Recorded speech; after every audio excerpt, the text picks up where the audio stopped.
रात को? हाँ तो ठीक है ना? हाँ हाँ मम्मी, वो तो बस मुझे नींद नहीं आ रही थी।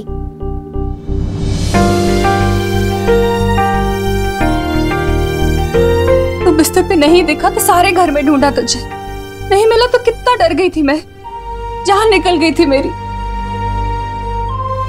आप चिंता मत करो मम्मी, जब तक आप मेरे साथ हो मेरे साथ कुछ बुरा नहीं हो सकता। चल सोने चलते हैं।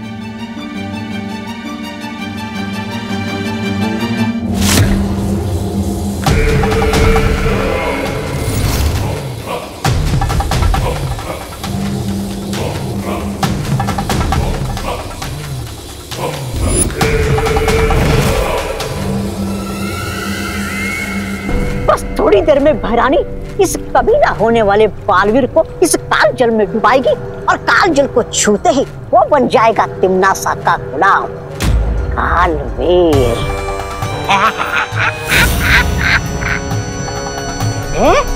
अरे ये कहते हैं मेरे दिमाग में एक जोरदार योजना आई है। कैसी योजना? कि अगर तिम्नासा के बजाय मैं फटाक से जाके विमान को काल जल में डुबा दूंगा तो मैं बन जाऊंगा इसका आका। तो भाई राजा, वैसे ये योजना आपके दिमाग में आनी चाहिए थी, लेकिन आएगी भी कैसे? उसके लिए दिमाग भी होना चाहिए ना।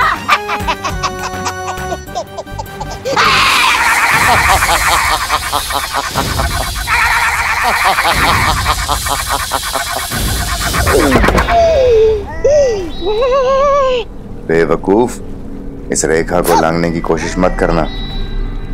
इस विधि को केवल वही अंजाम दे सकता है जिसके नियंत्रण में काल जल और काल आकाश हों, और वो नियंत्रण सिर्फ और सिर्फ तिम्नासा के पास है। माफी चाहता हूँ।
भैराजा, ओ अरे रे रे, माफी चाहता हूँ। काल लोक के कभी ना होने वाले भैराजा, आपका दिमाग है ना थोड़ा सुस्त है। ऐसा मैं नहीं, काल लोक वाले बोलेंगे। ये देखकर कि आपने आकाश और धरती का रास्ता तो बंद कर दिया, लेकिन वो बालवीर काल जल से निकल आया और बोला था पाप। बेवकूफ, इस काल जल को अगर कोई छू भी लेगा तो पता है क्या होगा? क्या होगा?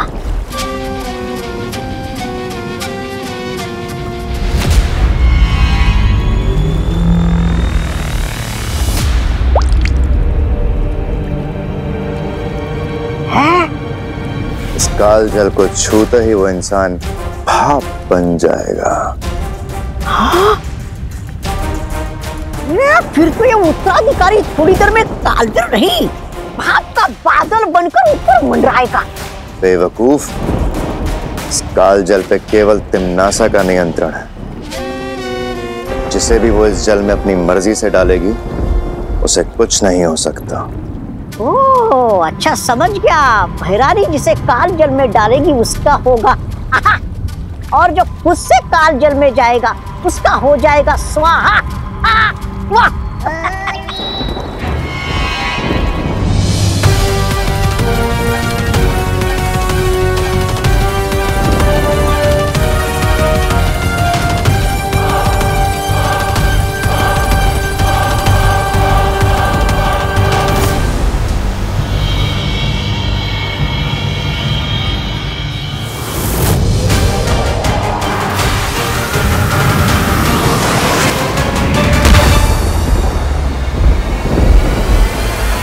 दिल से बुलाया, बालवीर आया।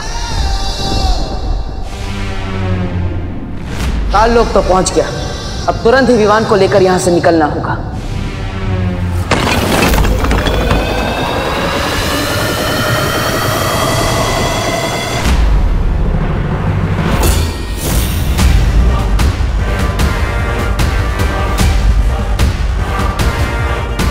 रानी, नंदी उंगली की कसम, उस बालवीर की मृत्यु और इस कालवीर के जन्म में बस कुछ ही दूरी का फासला रह गया। अब किस बात का वो कर रही हैं आप इंतजार? बालवीर आ चुका है।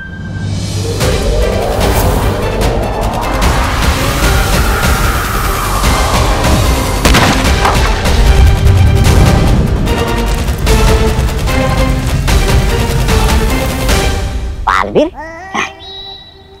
अरे नहीं नहीं भाई रानी,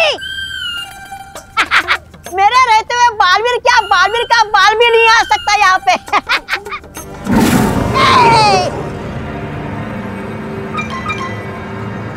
तिम्नासा, चिंता मत करो, मैंने काल लोक के कोने कोने को मंत्रों से बांध दिया है। अगर बालवीर ने यहां कदम भी रखने की गलती करी तो बहुत पछताएगा, और अगर उसने उड़ के भागने की कोशिश की तो ये काल आकाश उसे भस्म कर देगा।